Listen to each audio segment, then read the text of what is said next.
Right. We're live.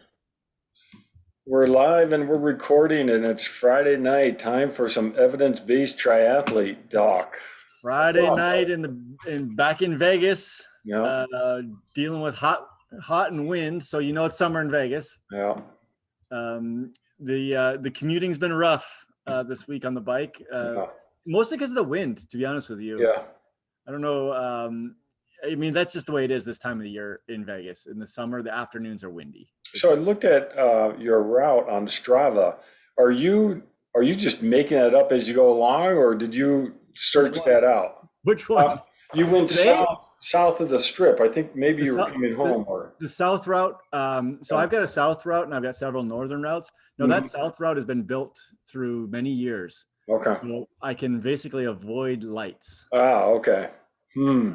I cross major roads at crosswalks with like the lit crosswalks. I know where those are.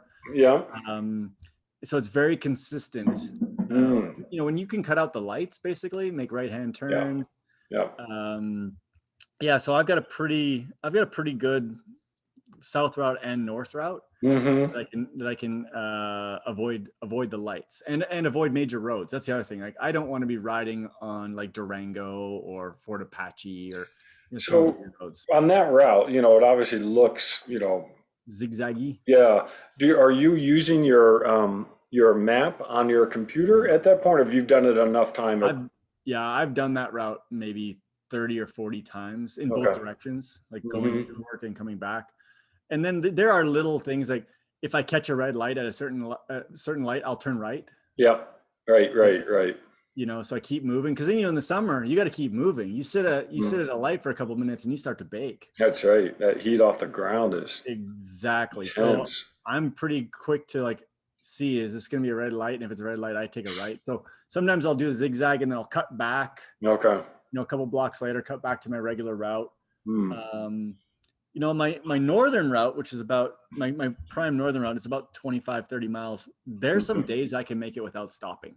Oh, nice. That's Like pretty good. through the city, that's pretty impressive. Yeah. If I time everything exactly right, and I'll even get to the point where I know the lights. I'm like, okay, Mhm. that one just turned red. If I turn right here, I Yeah. can go into this little neighborhood, add a little bit more, but I don't have to stop. Yeah, that's good. So yeah, it's See, it's pretty good. I haven't been commuting like you have right now, but I do love my commute into work, and I sometimes actually like to stop because then I do the start, Oh yeah, and you just push it. watch your power just climb up, and you're like, okay, I got to get back into get Yep. back to the speed, and your power jumps up, and It it's can be great interval training going from yeah. light to light. The only Hmm. problem is when you're saying, okay, I'm going to do a 30-second hard push, and then you get a green light on the next one. It's like, oh, I got to keep going. Well, and like I had my route, and that's I was talking with someone about this the other day because they asked me if I do any interval training. I'm like, I don't right now, but when I commute, I do because I knew the sequence of lights or how which lights were triggered by traffic and which weren't, and so you could get into real play with. Okay, if I go really hard, I can make that next one. And then, okay, now there's no way I'm going to make a green light on the next one. So now I'll, back off and rest at that point. So, It is really funny, right? Because like you get to know the lights, and then you can also you can look ahead and like, okay, if I go a little bit harder for the yeah, next 20 seconds, I'll make this light, yeah, yeah. and it turns into a little interval Oh, session. totally. No, You're that's exactly great. right. And Oh, it's interesting. We're going to talk about training consistency again tonight. We've talked about it mhm. before. I love the fact we're talking about this, John, because this was the probably the biggest change I made in triathlon. Mhm. About 5 or 6 years ago, I started commuting to work Yeah, 2 or 3 times a week, yeah. and that was the one of the things that turned the dial for me. Mhm. And it was just purely volume, right? Yeah, Um, it used to be I'd wake up really early and maybe go for an hour and a half bike ride, come yeah. home, eat, shower, go to work, right? Mhm. Now it's like, I can do my hour and a half bike ride on my way into Yeah. work, save the 30-minute drive, Mhm. and and I don't know how you feel, but when I get to work, when I've ridden, I feel so much better. Oh, I love it. I think I started commuting just before you did. It was just a nice sort of rhythm of the week to get into. just to bike in Yep. and yeah, yeah, fortunately we have a workplace with showers that we can jump into and Yep. clean up afterwards. But yeah, I mean, I had from door to desk a nice routine. And, if I got in my car and drove it, I'm only really saving at that point maybe 15 to 20 minutes as opposed to riding. And, now you get the benefit of some training. So, I used to do like I have a quicker route. Like I have a really yeah, direct route. So if I've got to get home, yeah, or if I wake up late and I say I just want to get in, I hmm can get into the office showered and ready to go in an hour yeah, on the quickest route. And that's like to get ready to actually go to teach. yep. I call that door to desk. Yeah, door to desk Door to in an desk, hour. I'm an hour. Yeah, and if Yep. I like you, just the most direct route, door to desk, an hour. Yeah. Whereas if I drive, hmm I might be 35 minutes, Yeah, right. but that doesn't see, but then I'm discounting the fact that I would shower at home. So that Yeah, adds right. 10 more minutes in there. So you're right. It's almost a wash if I go the hmm most direct route. Yeah. Now, I don't like to go the most direct route because hmm I'm going to go like Right. 45 minutes of riding is not enough. Like Yeah, right. I want more. So Yeah. I tend to go the long way, but it's nice to know like you can go the Yeah. short way home Yep. or to work too. But yeah, No, that was and a I big think change for me. that's what you changed for me is from commuting. I was doing a lot of the direct route, and then you started saying, "Oh no, I'm putting a little extra miles afterwards." And I said, "Oh, I should really do that." And I started doing that and having more options, and that actually really helped push my mileage up for the week, which I think ultimately turned into some good race performances. Yeah. Yeah. I was probably, before I started commuting, I was probably averaging, I don't know, like 125 to 150 miles a week. hmm And then like when I started commuting, it went to 220, Yeah, yeah, because I still do my long ride on Sunday. yep. I'm still doing some other like interval hmm stuff. Yep. And I'm only talking about 2 or 3 times a week commuting. That's it.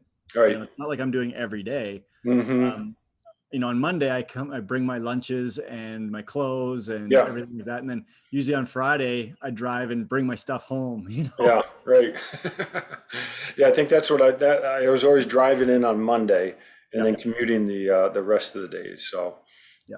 and it's always fun, talking with people and they're like, "How long does it take to get to work?" I said, "Well, I bike Depends. into work," and they're like, "You bike to work?" And we are an urban university, and both of us work at UNLV. Yeah, I think everyone knows, uh, and we are on opposite sides of I-15, the divisor of the city. Yeah. Yeah, we have So completely different routes. it's a little easier for me to get to work than it is for you because you have to cross I-15. I don't have to. Yeah, and well, I-15 and the Las Vegas Strip. I mean, Yeah, those that's those right. two are. That's always the difficult thing. I-15 is hmm actually not bad. It's the Strip, because Yeah, I-15's got overpasses and underpasses, yeah, right? that's true. It's That's the true. Strip that's at grade, and so hmm there's a few places where you can sneak across that hmm I know about. Mm. Um, John, have you ever ran to work? I have, yeah, and I don't like the route. It's too much cambered, Oh, and okay. so I would run to work, which 9.5 miles direct route, and 9.5 miles home, and once I did it, I'm like I don't want to do that again because it just now I don't know. I was on the road for too long, next to the cars for too long. We do get some exhaust. And actually, there was if I can remember when I was doing my doctor work up in Oregon, he was actually a cyclist as well. And he was measuring carbon monoxide coming off cars on different bike routes. I don't remember the outcome of his research, but I do remember the closer you are to the cars, the more likely you're going to be exposed Yeah, to, the to particulate fumes. matter. Yeah, And so with the running route, I was in the fumes for a much longer period of time than I would be on the bike. yeah, yeah. I've only ran in, I think 3 times I've done it, and for me it's like 12 miles. Yeah. And so I can't do 12 miles both ways. I mean, I hmm guess I could, but that's a lot of Yeah. mileage. And for me, like, I don't know, don't think it's as bad for you, but I've got to come uphill to go home. Yeah. Right. So I'm trying to figure out a way where I could run in and maybe take the bus home or something like that. Yeah. Yeah. That's And, right. or like take the bus, because it doesn't go exactly, but maybe I can get the bus to like 3 or 4 miles away, and then I can run the 3 or 4 miles at the Yeah. end. But Now as, we And no, that is good. But we are both uphill on the way home because You're uphill too, yeah. yeah, because it is only 2,200 feet down at the university. So And what are you at your place? we are, maybe we're 2,200, maybe 2,000 I down at think the it's 2,000 airport. at the Yeah, university. I think it's 2,000 at the airport, and I think we may be 22, 2,400. So not much, but So technically still uphill. I'm pretty sure I'm 2,800 at my house. Oh, okay. So a little bit higher, but yeah, Mhm. you notice it definitely running. I don't Yeah, really notice it on the way in because it's so slight, yeah. Hmm. but on the way back, it's amazing. Like 1% down, you don't really Hmm. feel, but 1% up, you do definitely feel. It can make a difference. So It absolutely can. So yeah, so I think that that's a big point as far as consistency is trying to fit things in, right, build it into your lifestyle. into your life. Hmm. Yeah, and we've talked about this before, but the commuting is big. The other thing that we've talked about is anchor points, Hmm. and if you have that anchor point where like Tuesday, Wednesday, Thursday, you ride your bike in, Yep. and it's just what you do, then you can build your life. It starts to build your life Yep. around that. Um, and So and it's hard. It's hard to keep that or start to get it going. But once you've got it going, yep. it's actually relatively easy. Yeah. So we're revisiting this consistency of training because I think a lot of people are in the midst of their training program, Mhm. and I think it's good just to go over what is a training load, what determines your training load or training stress, and Yeah. frequency, how often you do it, intensity, how hard it is, time, how long you do it, and then mode. So what sport you're doing. Yeah. And that's the beauty of triathlon is that we have three sports, but that's the downside of triathlon. We have three sports to train, but we can interplay that fitness that we get off one to at least benefit one the other. So you still have to have the specificity of training, but I think what we're finding over the years of triathlon training is you can carry that fitness over into other sports and still be successful. So you don't need to run like a runner. You don't need to bike like a cyclist, and you don't need to swim like a swimmer. Yeah. Well, you can put it all together. Well, John, there is a tremendous amount of crossover, right? So, oh man, what's the guy's name? It was on Slow Twitch, and they were talking about it was one of the professional bikers ran the 5K in like 13 and change. Mm. It was earlier this year, Oh, and yeah, he wasn't a runner. And right. everyone's like, well, how is this possible that this guy who's not a runner can run a 5K in like the mid 13s? Mm-hmm. I can't run a 5K in the mid 13s, and I run a No. lot, right? And I've even sniffed that, right? Yeah, Like, right. to me, like running a 17 in the 17s is still a dream. Yeah. So this guy runs, a high 13. Well, what does that tell us? It Mm-hmm. tells us that there is a lot of crossover. No. Now, could he run a 10K at that pace? Mm-hmm. Probably not, right? Because he would lose because of efficiency, right? Right. And obviously you get to a half marathon or marathon, he's probably not going to be very successful Mm-hmm. because of just the efficiency of running. Mm-hmm. Right? But still, I bet he would be really still pretty astute at those things. Well, but to with that anecdote in mind, I mean, now I keep thinking back to Tim O'Donnell, Yep. who prior to Kona was not able to run, but he ran in the water, in deep water, and he did some body weight support running, and he had, I think, his best Kona marathon. I don't know about overall, but and he ended up, Wasn't it like a 252, yeah. 251? Yeah, and so he was not running for about 8 weeks, and then he came in third at Kona. That was just that was fantastic. So I keep looking at that story for inspiration. So Well, but here's the thing: is like it is inspirational, hmm. and running, well, any of the sports. I mean, goes back to the consistency thing. If you've been a consistent athlete for years, Hmm. especially this could be a strength athlete, aerobic athlete, whatever, and you've put in years and years of work, Hmm. it takes years and years to detrain as Yeah, well, right? right. It's not like, John, if you or I were to say take 6 weeks off, like Mm-hmm. off. Mm-hmm. Yeah, the first couple weeks back would be pretty miserable, Right. but it wouldn't take long, Mm-hmm. right? Because the cardiovascular system takes years to become efficient, Mm-hmm. and it actually does. In my reading, it takes years to completely detrain Right. as well. No, Um, that, and I think that's what people are, this is where it's sort of this balance, we're big proponents of consistent, regular exercise. yeah, But the fear we're saying that is that people are afraid of detraining and missing a day and then get stressed if they miss a day. But yet you're spot on is that your fitness will not degrade that quickly, or it will also, once you start back up, it will actually pick up, and you'll get back to your training. You just have to account for that. I think what we're both thinking about is you just want to avoid these big swings in, okay, now I'm training, now I'm not training, or and yeah. If you think about it, in a year, how many days hmm do you train? yeah. I'm asking you. How Oh many? yeah, I think I looked at our Strava. I think we did the Strava review Oh, last that's time. right. Yeah. I Yeah, I want to say it was out of 365 days. I think I logged something in Strava. 280 sticks in my mind, but I'm not sure if it was.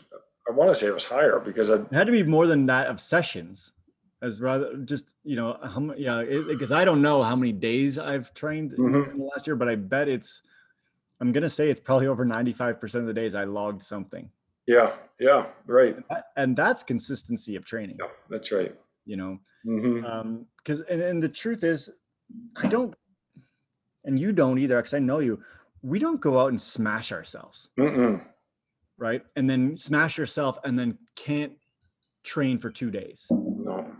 I would rather go 80% for 3 days straight Yep. than 100% or 110% and then have to take 2 days off. Yeah, I train at the intensity today so I can train again tomorrow. Yeah, me too. And and John, it's really interesting as I read more and learn more and talk to more people, and it's amazing that for long course triathlon, hmm there's so many people so caught up still in the one magic session. hmm Yeah. Oh man, I got to do my 2x20s or hmm my 4x8, and that's the magic session that's gonna get me there. Yeah. It's not true. hmm There's not one session. Mm-mm. There's years worth of sessions, Yeah. and and it's hard to get that through to people. And maybe I never will, and that's fine. And because I really mostly, I care about the few people that I work with, and I care about myself. hmm But it's amazing how many people like are just caught up in the magic session, Yeah. and the magic session keeps changing. Like hmm 1 month it's this, the next month it's that, and they're always chasing what is the shiny object, Yeah. right? No, I totally get that, and I agree with you. But now I do have key workouts But that that's I'd like different to though. do prior to certain races. Yeah. But nothing. But you're right. It's nothing. But if I don't do those, then I'll be like, oh, maybe I'm not prepared. I don't know. It's so maybe I am thinking of it as the magic sessions. I don't know. I Well, want to do. it's those magic sessions or those pre-race sessions. I used to, and I still actually, I have a 1 week out bike session. hmm hmm But it's interesting. It's more of a check to see Yeah. where I'm at. Yeah. And Right. I use it to kind of set my race power on the bike that I'm actually hmm going to do. But sometimes I'm like, maybe I shouldn't do this, because what if it doesn't come out good? Yeah. And my wattage is lower than I think Right. it is. And like, does then that ruin my confidence? It's and the psychology of it does come into play here, Oh, and for sure. confidence. And I love going to a race, standing on the start line, and just saying, I've done everything I need to do well in this race, and just having that confidence that is a big factor with race day performance. So No, I think it's a huge thing. It's confidence, and then for you and I, it's also experience, right? We've hmm been there. Like Yeah. how many start lines have you stood on Yeah. or swam on, Mhm. and just like, okay, when the gun goes off, it's just time to go to work. It's not, I've done the work, Mm-hmm. but still there is that confidence thing. Is like, oh man, my last key session, I didn't hit my numbers. Yeah. Right. This is not, I'm not gonna have a good day. Mm-hmm. And the truth is that one session, maybe I was a little bit more fatigued this time going into it. Yeah. Right. And maybe if it like 10% more fatigue and my numbers are 10% less, well, that's a problem too, right? Because that could be a psychological problem. Yeah. So it's tricky stuff, but I think that the consistency helps build your confidence. Oh, totally. You just read my mind. That's exactly what I was going to say is I love looking at my training log, and I love just looking at the consistent workouts. And that actually, that's a big factor in being confident on race day is I've trained consistently for 10 weeks or 12 weeks or whatever it is. And there's a lot, so many folks out there are doing 10 to 20 week training programs.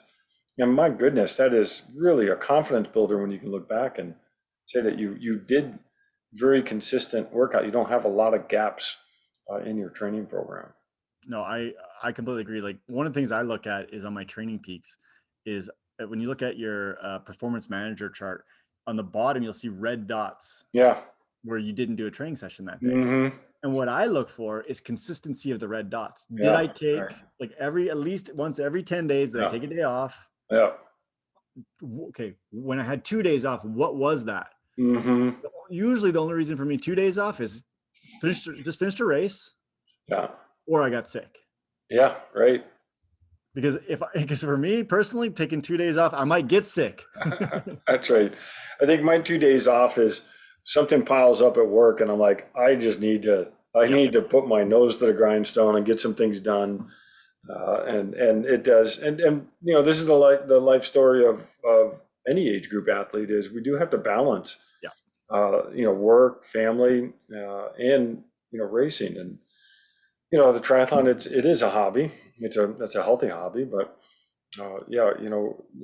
and we were talking a little bit before we started, consistent training, you have to look at the type of work you're doing as well, because that may actually be some training stimulus, and you may not be accounting for it. And you need to be careful to design a training program that does account for that work stress, whether that be, mental or physical.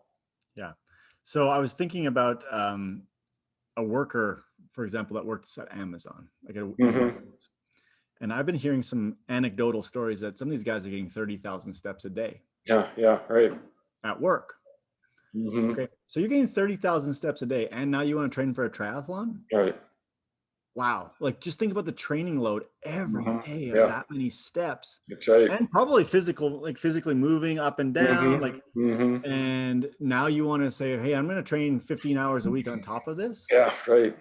Like, and so we can't discount the other life stresses, and that's a physical stress, but also the mental stress. Yeah, right. And before we got on the air, we're talking about the usage of glycogen in the brain. Mm-hmm. It's the brain is the number one user of glycogen unless you're out exercising. Yeah. Right. Did we ever talk about the chess champions and the? I don't think so.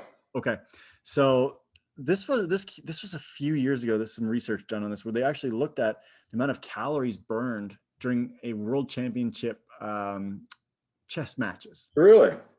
And because these things can last hours. Yeah. Do you know how they were measuring it? I don't know, because it was on a podcast talking about this. Mm-hmm. But this guy started basically drinking orange juice all day long, and lo and behold, he ends up winning this tournament.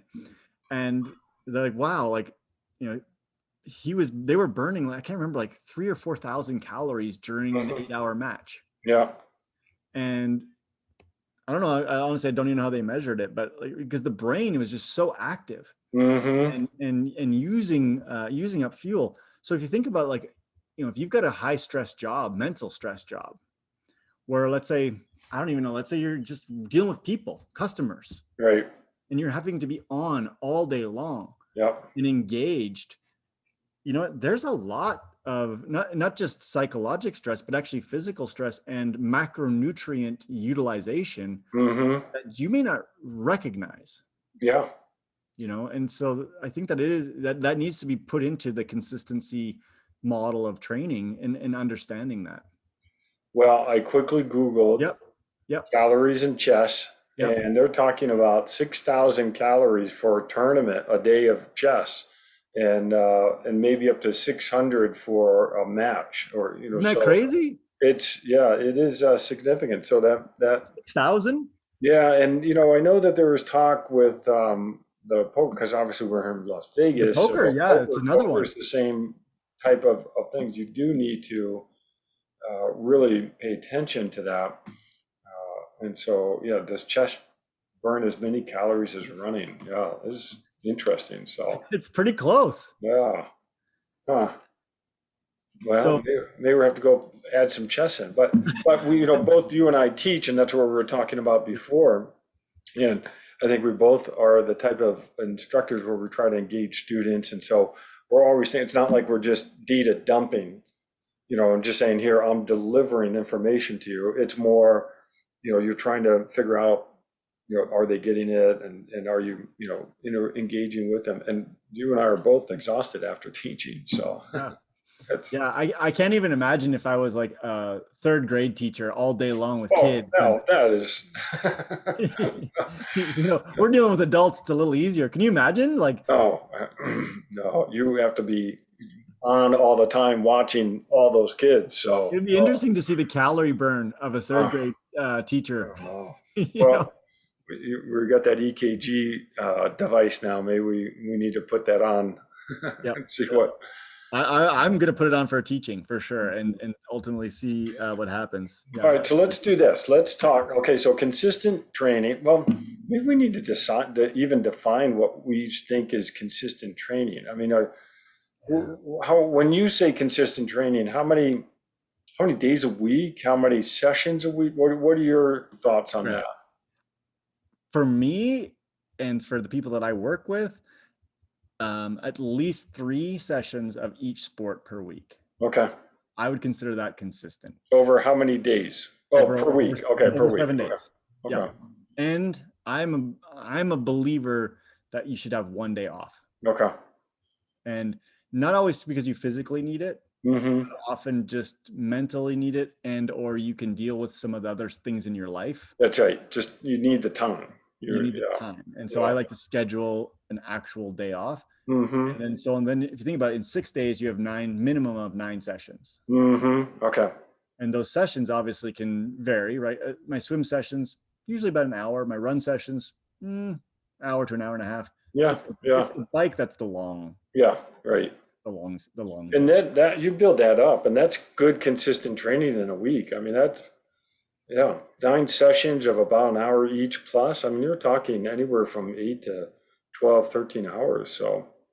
Yeah. That's how I would define consistency in triathlon, right? Mm-hmm. And that's what we're talking about triathlon. Obviously, if you're a single sport athlete, completely different, what I'd Yeah. consider consistency. Right. But to be mediocre at 3 sports is hard. You got to plan it. You got to plan it. How would you define it? Well, I do. This is my old school. Is I try to swim 6 days a week, bike 6 days a week, and run 6 days a week. Now, obviously, I'd had some That's success. 18 sessions a week. 18 sessions a week, and then when I'm commuting, sometimes that's 2 sessions because you have to bike in, turn your Do you watch count? off. Yeah, do you count that as 2 sessions? Well, I don't count it as 2. I still count it as 1, but on really, the it's computer, 2. it shows up as 2, right? It's like, yeah, it's funny, right? Because really, I consider it 2 sessions if it's a different sport or you have at least an hour in between. Yeah, right. Because your body's recognizing it as a new session. You've cooled down, you're gotten stiff. Yeah. So, but what I am going to try in prepping for St. George is I am going to try to go 7 days a week. Yeah. But now I'm not going to do 3 sports every day. So I'm going to spread it out a little bit more and use that day off But I'm really going to have some light sessions built within the week. And I should say, I don't believe in junk miles. I know people throw that There's no term. such thing as those. If I'm moving, I'm getting a, training benefit, whether that's in the mind, whether that's physiological, whether it's neurological. I really am a real big proponent of moving, and if I'm moving, I'm training. So I'm going to throw out that I think there are junk miles, but they're junk miles when you have no purpose for what you're doing and you're training a little too hard. That's right. I think you're right. That's on the other end of the spectrum where you're like, no, you need to not train. Yeah, You need to to, me that's junk. yeah, because you may actually be going in the wrong direction with your fitness as opposed to the right direction. So you're spot on. There's times where you just got to say, no, I to be consistent, I need to not train right now. So Yeah, and I agree with you too. Like the zone 1, low zone 2, mhm. endurance, taking it easy miles, those are not junk. No. That's, to me, that's the bread and butter of Mhm. of long distance triathlon Yeah. training is unfortunately the boring stuff. Yeah, that's right.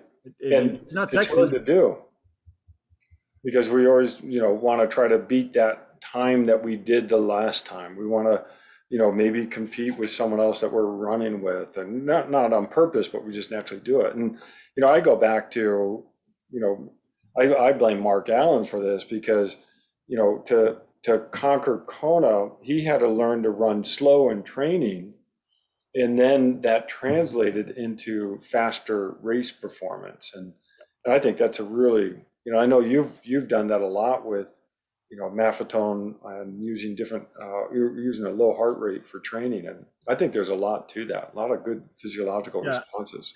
and the Maffetone formula, it's got its problems No, for sure, and there's not a lot of good evidence behind it. But the evidence for low heart rate training in general and consistency of zone 1, zone 2, mhm.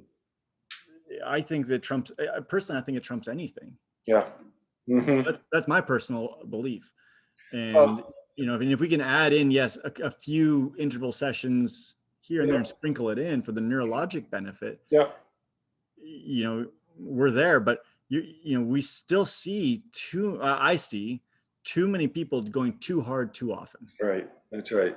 especially older people, Yeah. right? Like if you're Or new to the 21, 20, sport. yeah, you're 21, 22, Yeah. and you Go for it. recover like that. Like, Yeah. I spent some time with the UNLV cross country team and the coach and seen some of their sessions. I mean, they're doing a lot of hard work, Oh, yeah. right? But they're 20, Yeah. right? They're resilient. Yeah. They And got a big margin of error. yeah, and they've got an athletic trainer like right there to take care of all their Yeah. little aches and pains. And I guess I Yeah. do too, Yeah. but it's Yeah. myself. But yeah, so it is different. And I think sometimes we look at, as triathletes, we look at single sport athletes Yeah. for inspiration for our Mhm. training, right? So, oh, I want to be a better runner. Okay, well, let's go look at Jack Daniel's running book Mhm. and his formulas, and I'm like, I looked at that stuff, and I've implemented some of it, but Mhm. I can't do his program. Yeah. And then, okay, well, then let's look at a high level swim program. Okay, I can't do that No. and do this. And Mm-mm. oh yeah, and then cycling, really important in cycling. You do like 5x5s and Yeah. 8x4s and all these things. Mhm. Yeah, if you're a cyclist, Yeah. but when I already said it once, if you want to be moderately good at 3 sports, you got to think about it as 3 sports. That's right. Well, triathlon is a sport. And so, again, that's why I'm always drawn to trying to swim, bike, run. Yeah. But I am going to try to change it up, and I'm going to try to, because I don't want to swim, bike, run 7 days a week. No. So now I want to spread it out a little bit more, and try to have even that seventh day of consistency. I don't know. I've talked with some other coaches as well, and there may be a trend in going in that direction. But as you mentioned, the high intensity part is important, and that high intensity is really important when you start even going into a taper. or Yes. if you are going to miss sessions, because you can get a quick training stimulus. There's lots of good research on high intensity training, and you can get a quick stimulus in a short period of time if you are on that high end. You just need to also build in the recovery. And I know you're big on the recovery part. Yeah. So it's really interesting, John. And I want your opinion on this one. And so let's say you are programming yourself. Okay.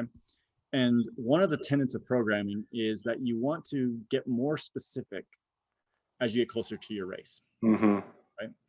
But there's also the research that shows that, yes, as we get closer, or as we, well, I guess as we get closer to the race, doing more high intensity stuff, Mm-hmm. there's a really big kind of bang for your buck there. Yeah. Right? Because to train the neurologic system only takes about 2 or 3 weeks Right. to upregulate it, right? Mm-hmm. And so how do we balance those two things, right? Because the high intensity stuff is not very race specific. Right. Well, if I'm going for a sprint, then I do increase the intensity getting closer to the race, but I drop the volume. But that's race specific. That's right. Right. But what about like getting ready for a 70.3 or an Ironman? What would you do as far as your intensity the month before? So, well, I haven't really done a great job of tapering for the long races. I think tapering for an Ironman or a 70.3 is really, to me, it's been a tough animal to try to really sort of tame, if you will. And I've never gotten to the start line and said, man, I just had a great taper. And so sometimes it's too long, too short. It is, yeah. But it's the dark art because you do need to drop your volume to recover. But as you drop your volume, you don't want to detrain.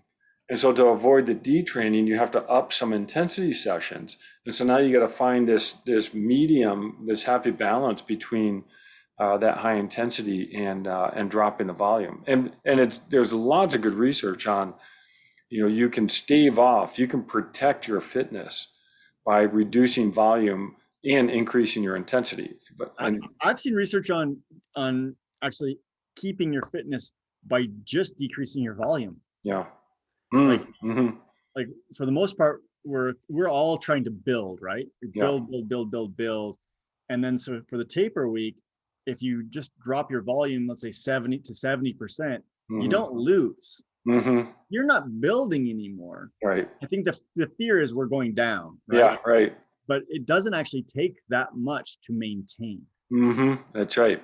And my fear of doing high intensity stuff, especially running the 2 weeks before, is getting injured. Right. Because that's my biggest chance of getting injured. Right. Is running too hard at any point. Right. Yeah. If I'm going to get injured, it's going to be from running too hard. And doing it during a race, you'd rather have it happen then as opposed to pre-race. Yeah, no, you're and there is some good research on that detraining and protecting it with some sessions. And it is really amazing how you can stave off that. You can't stave it off forever, but you can really protect your fitness by doing just a few sessions and not have that risk of injury. My biggest worry in taper, and this is my problem that I often have, is I gain weight. So yeah, you do, right? But here's the interesting thing with that: you gain weight, but I question how much true body weight you gain, rather than you gain. Your glycogen stores are going to go up.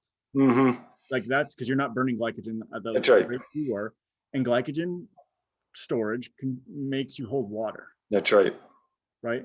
Because the truth of the matter is, it's not easy to gain a pound in a week. No. Like 1 pound and I'm talking like a pound of fat. Because really, everything else got to be the same, and you got to add 3,500 calories. Yeah.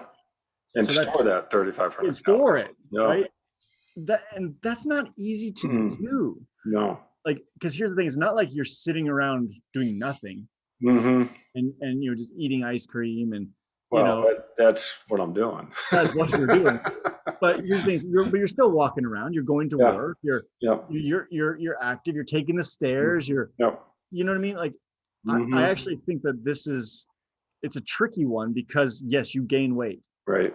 No, I think you gain water. I think you're right, but that's the problem of, getting ready for a race is you have all those. Hey, we got some dogs in the house. Oh, we haven't heard Cosmo yet tonight. Yeah. Oh, no, where's Cosmo? He's here, but I don't know where he is. Yeah, that's Champ and Zora. I don't know what they're going off on, but yeah, but now that enters the psychology of training and fitness and prepping for a race is, if you start doubting yourself, and I think this is the other part, my consistent training gives me confidence. And now you start taking away that consistent training because you're tapering, and then you're, are you losing confidence? And then you add in, well, now I've gained weight. Now it starts to have this real negative effect. And so it is tough going into a race. You've really got to, especially your A races of the year. Yeah, right. Especially those, into a B or C race that you don't really care about. Maybe you only do, like the race I did last weekend, I had a 1 day taper. Yeah, right. Well, you signed up the day before, right? No, I actually signed up significantly before that. Yeah. But it literally was, like, okay, like I'm going to take 1 day off and go and race. And I was fine. I could have raced a 70.3. I really could have on 1 day. Yeah. Right. So then that tells me, maybe I don't need a 14-day taper into a big race. No, and well, okay. So now I'll tell a story similar to that. After, I don't mean to backdoor brag, but after I did Norseman, we went into Copenhagen, and Laura was doing Ironman Copenhagen. I had nothing to do, and I, recovered enough from Norseman at that point where I was feeling pretty good. But then what I discovered is that because they had the whole race course set up, they then had a sprint race that they were allowing people to do prior to the Ironman. And so it was like they actually had a race like every day, like 3 days before Ironman. And I'm like, oh, great, I'll go do it. And so I did it. And on the bike, and I know I've told you this story, but I'll tell it again. On the bike, it was raining, and I had my visor down, and I'm in Norway, and it was.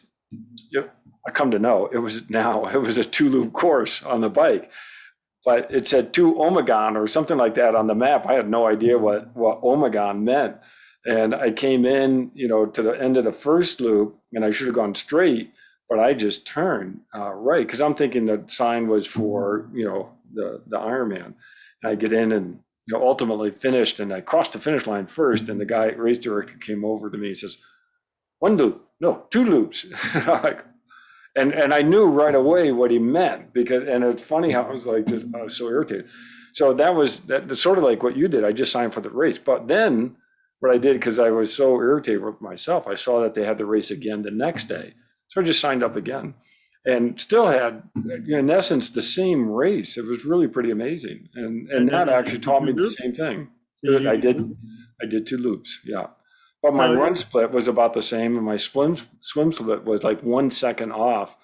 And at that point, just like you, I said, well, man, why do I stress about a race anyhow? It's just, you do what you do. Yeah.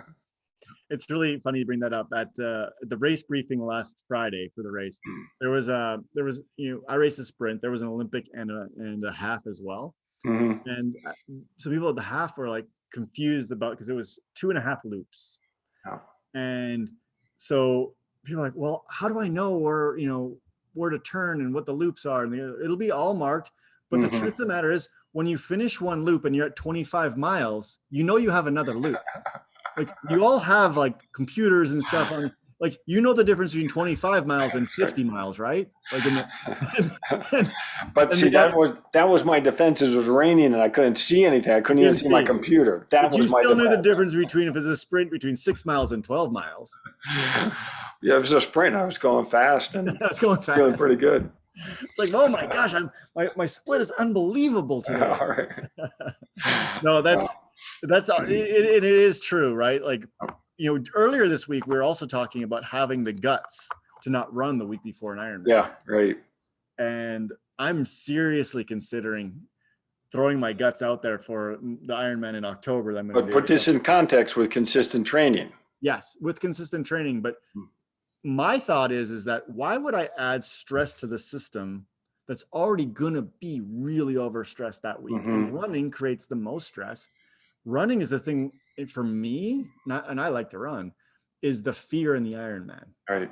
It's mile 16 to mile 26. Mm-hmm.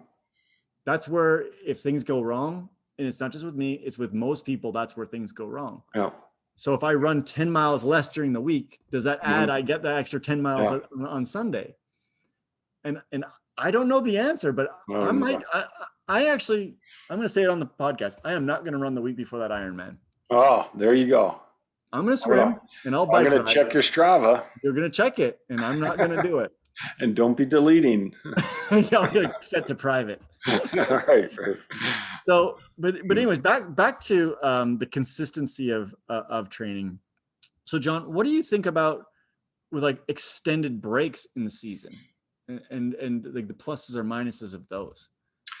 Because some athletes, that's what they do, right? They do a race and then they'll take maybe a month off and then rebuild again to the next one. What do you think? It's interesting. I hear people talk about that, especially pros, and I really question whether they are taking a break. And I think what some people mean by taking a break is that they just aren't doing the volume or the time that they've done before, or even the intensity. Yeah. And so I have a hard time with saying take a month off.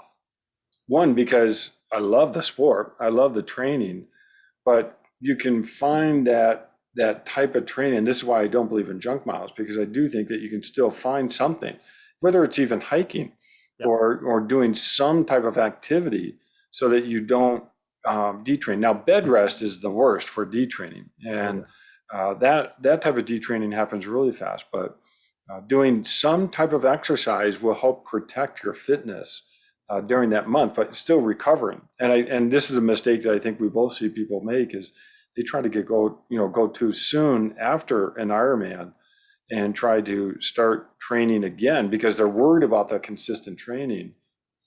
But now you may actually be doing more damage, and it may take longer to actually prep or to get to a point where you can train really positively, consistently. It's really interesting you talk about like the time after a race, because I see two things when the people I talk to is one, I got to start training again right away because I'm disappointed with how I did. Yeah. It's like, oh man, I know I'm an 11-hour guy. I did 11:45. I got to train harder. I'm starting tomorrow. Yeah. Right. Then you got the other one where it's like, man, I had a great race. I'm gonna keep riding this pony till she bucks me off. So I'm gonna be back in it. And so people, I think you're right. People jump back into training too quickly, especially off of long course racing. For me, I can tell you the next Ironman I do, there will be 2 weeks off. Yeah. And that's built in. I've got it already scheduled for my plan for that time of year, but that's also the end of the season for me. Yeah. Right. So that's different. Whereas, I have 270.3s coming up and there's not gonna be much break. It might be a couple days. Yeah.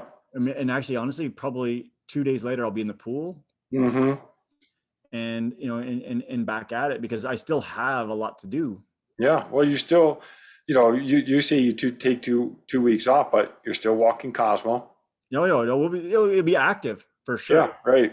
It'll be hiking. It'll be active. It'll be, maybe I bring the mountain bike out and, and just go for some fun rides on the mountain bike, but it won't be like structured training in any way. And I think that is not only a physical break, but a mental break, because it is, you do need to, especially after these long endurance events, your brain needs to recover. And there's a lot of good research on psychology after a race. It's almost like a postpartum depression. I think that is totally true, especially with big races. Right? So if you've got an A race for the year and you've put all your eggs in one basket, right? Like this is the race. You've told all your friends about it. You've invited your family and friends to the race. And there's a lot of emotion that goes into that. And then when it's over, it's over.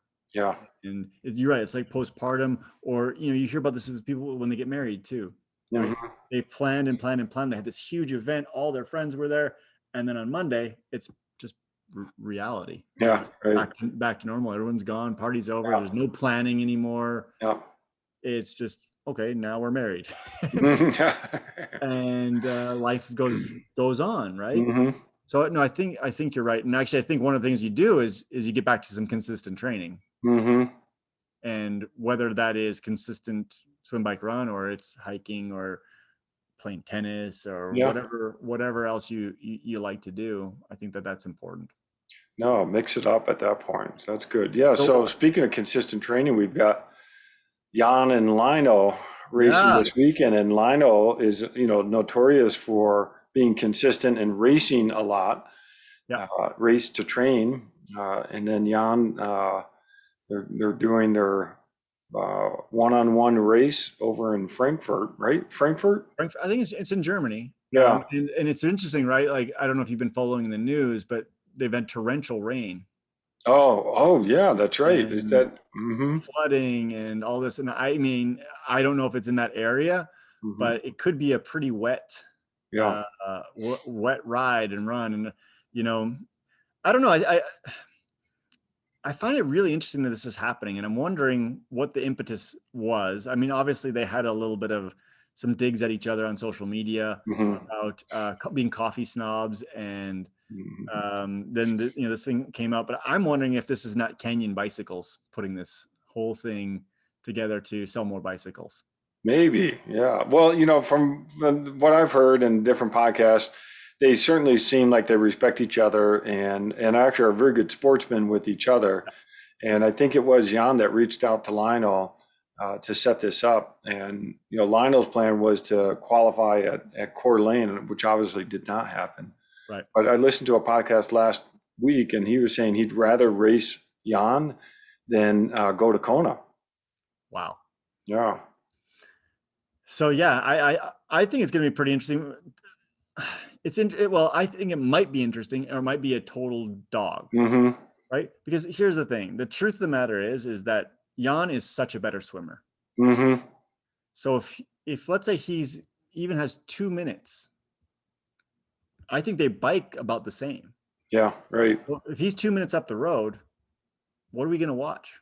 It's going to be interesting. Now it's not starting till midnight our time, so we can fast forward through some things. Well, we can watch it on YouTube, but you know what I'm saying? Like, and so then let's say he gets off the bike even 2 or 3 minutes ahead, Mm-hmm. and they run about the same speed. Yeah, yeah. Is it going to be interesting? All right, no, it's going to be interesting. It is going to be interesting to see how they do the media during the event. No, that's what I'm saying. Like, how do you market this? Like, Mm-hmm. here's the question: would you watch Jan just race an Ironman by himself? Would I watch it from start to finish? No. Yeah. Yeah, because I'll tell you, I got 8 hours of like training and stuff like that too. I actually did watch him win his first Kona, and it was great because, and I think I've told you this story, is I was doing Ironman Louisville, which was it was a day off, whichever way it was, and so we watched his race in Kona, and went and raced Louisville, and it was really good to just sit there. We had to sit in the hotel anyhow. Yeah. So to be able to sit there and watch the race from start to finish, as opposed to a 15-minute highlight reel, was actually really interesting. So yeah, that's what I'm fearful of. This is going to be watching Jan do an Ironman and watch Lionel do an Ironman, and there's not going to be any like interaction. Mm-hmm, Right? mm-hmm. Like, we talked about it already when Lionel and Sam Long at St. George, and that epic battle. Yeah. But to make that happen, Mm-hmm. get it so it's that close, that doesn't happen very often in long course racing. No, that's right. Right. And to say it would be these two guys. Well, just how long have we been talking about Iron War and the importance of that, and the epic race of Iron War, which was, 20 years ago. And so, I mean, when's the last time at Kona it's been less than 2-minute difference between the winner and second place? Yeah. I can't think of one that I've watched that has been that close. No, that is the one that Lionel did well in, and Jan caught him in the last, 2-3 miles. I don't remember, but yeah. And to me, like, I hate to say it because I am a fan of Lionel Sanders because, he's Canadian and all. That's right. But it also is 8-1 in their I head-to-head know. races. It's not like this is like the battle, like you've won 4 times and I've won 4 times, and this is the tiebreaker. It's been a consistent butt kicking Yeah. for many years. Yeah. Even going just to this year, Challenge Miami. Yeah. Jan smashed him. Yeah. And the one was when Jan had back problems and basically just walked the marathon, which was actually pretty cool to see him do that. Yes. I gave him a lot of credit. That really was pretty neat to see him do that. So, and he was, cheering people on. It was pretty neat. Yeah. So I got a problem because I'm trying to also watch the Tour de France. Mm-hmm. And when I was away, I didn't. I just have it all recorded. And so I'm only on stage 9. Oh, okay. And obviously the Tour de France is ending this weekend, and I've been trying to stay away from any news. Oh, wow. Right. So I'm not like listening to my cycling podcast. I'm not looking at any cycling stuff, staying off of Slow Twitch, all these things. Yeah. So I can get that. And now I got to add on 8 more hours or maybe 9 more hours of triathlon. Oh, goodness. It'll be good. I'm in a taper week starting on Monday, so it'll be good, right? I can catch up maybe. So let's actually next week, John. How about we talk specifically about the voodoo of taper? No, that'd be good. At the end of a taper week. Yeah, that would be good. And that's a good topic. So if people have questions specifically about taper and how we approach taper, the science behind taper, which it's tough. It's tough research. It's tough stuff, and especially tough in triathlon. I think in single sport, it's a lot easier. Mm-hmm. But when you're trying to taper 3 sports or 3 things, I know it's 1 sport, but 3 things, I think that it's a little bit more difficult to manage. And I will say this is where there is the value of coaching but the athlete needs to believe, trust, and follow that coach, and then have the confidence that you've got to that start line, in the best shape that you can be in. Yeah, and the truth is, it is. We'll talk about it more next week, but it is very, very difficult, and it has to be like you're right, having a coach and having that coach that understands you and you as an individual. Yeah, it's so critical. So yeah, we'll talk about that for sure next week. That's a great topic for us. We haven't really not touched on that. Well, we've touched on it, but we haven't gotten very deep into it. No, that sounds good. Okay. Your race is Saturday or Sunday? I think it's Sunday. That's a good sign. You don't know for sure. Yeah. It is Sunday. Okay. So Friday night will be a good night to talk. Yeah. Well, and you've got a number of locals going up there too, so that'll be fun. Yeah. I think I have it on my group chat. I think there's 12 or 13 people from Las Vegas. That's awesome. That are going to be there. So it's going to be fun. It's going to be hot. Yeah. They right now looks like 88, 89 degrees and pretty humid. So that's part of the reason why I've been back at it, commuting. Yeah. Getting that heat training in. So good opportunities. Yep. All right, John. Well, hey, that was great. Hope you have a good weekend and get in some good miles this weekend. You didn't get some big rides this weekend. What do you got going on? Got just consistent training. So I'm doing my focus on tomorrow is a long ride, and then trying to run a little bit with body weight support treadmill. So I'm trying to put our research in motion there as well. Yep. And use that to try to get some running in. Awesome. Well, good luck with it. Good luck with your foot. Hope it continues to heal. Every day's a little better, so that's good.